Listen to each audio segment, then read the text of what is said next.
코로나19 확진 환자가 어제 오후 4시 기준 집계 이후 594명이 더 확인돼서 전체 확진자가 2,931명으로 늘었습니다. 취재기자 연결해서 자세한 내용 알아보겠습니다. 박서경 기자. 네, 사회부입니다. 네, 밤사이 확진자 수가 많이 늘었군요. 3,000명에 육박한다고요? 네, 어제 오후 4시부터 오늘 오전 9시까지 확진자 수가 594명 늘어 2,931명이 됐습니다. 이틀 연속 하루에 500명 이상씩 증가했는데 이번에는 밤사이에만 600명 가까이 늘었습니다. 오전 10시 방역당국의 공식 집계 발표는 사망자가 16명이었는데요. 이후 대구에서 사망자 1명이 더 나왔습니다. 방역당국은 이 사망자를 조금 전 17번째 사망자로 분류했습니다. 기저질환으로 치매와 파킨슨병을 앓았고 코로나19 양성 뒤 악화돼 사망에 이르게 된 것으로 보인다고 설명했습니다. 격리 해제된 사람은 27명입니다. 지역별로 보면 확진자 수는 여전히 대구에서 가파르게 증가하고 있습니다. 대구는 476명이 늘어 누적 환자 수는 2,055명으로 2,000명을 넘었습니다. 아울러 경북은 60명이 증가해 누적 환자 수가 469명이 됐고 충남이 13명, 서울과 부산이 각각 12명, 경남이 10명 늘었습니다. 또 경기 4명, 울산 3명, 인천 2명, 충북과 전남에서 각각 1명씩 늘었습니다.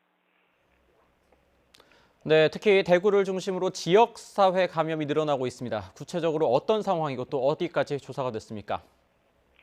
네, 먼저 중앙재난안전대책본부는 현재 대구 확진자 80% 이상이 다소 가벼운 증상을 보이고 있다고 했습니다. 20% 정도가 호흡기 증상으로 의료적 치료가 필요한데 이 가운데 5% 정도가 기저질환이 있어서 주의가 필요한 상태입니다. 대구 전파 주된 요인으로 꼽힌 신천지 대구교회 관련 사례는 대구 확진자의 54.1%를 차지하는 것으로 나타났습니다. 중대본은 신천지 교회와 관련해 전국 21만 명 명단을 입수해 위성견자와 주소 불명자를 제외한 19만 명에 대한 증상 유무를 조사 중입니다. 오늘 0시 기준으로 전체의 88.1%인 17만여 명에 대한 조사가 완료됐습니다.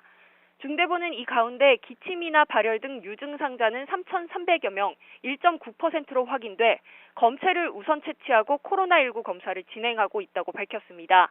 교육생 6만여 명에 대한 조사도 실시하고 있다고 전했습니다. 방역당국은 백신과 치료제가 없는 상황에서 가장 효과적인 것은 사회적 격리, 그러니까 가능한 서로 만나지 않아야 한다고 강조하고 있습니다.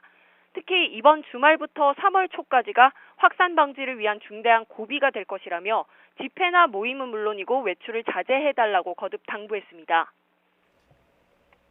네, 또 우려되는 경우가 나왔습니다. 퇴원한 환자가 재확진된 경우가 어제 저녁에 나왔는데요. 이에 대한 방역당국의 정확한 진단 나왔습니까? 네, 지금 방역대책본부의 브리핑에서 언급이 됐습니다. 해당 환자는 25번 환자입니다. 아들 부부가 중국 광둥을 다녀온 뒤 함께 살던 어머니, 즉 25번 환자에게 전파한 사례였습니다. 이미 퇴원한 상태였고 3, 4일 뒤에 다시 의심 증상이 나타나 검사한 결과 재확진이 됐습니다. 방대본은 중국, 일본에서 이와 같은 사례가 이미 보고됐고 우리의 경우 중앙임상위의 자문을 통해 검토할 예정이라고 밝혔습니다. 현재까지는 이 환자가 70대로 고령이라 면역력이 떨어져 있을 것이고 퇴원 기준에 적합할 정도로만 몸속의 바이러스가 줄었을 뿐 완전히 사멸되지 않았을 가능성이 크다고 본다고 설명했습니다. 지금까지 사회부에서 YTN 박서경입니다.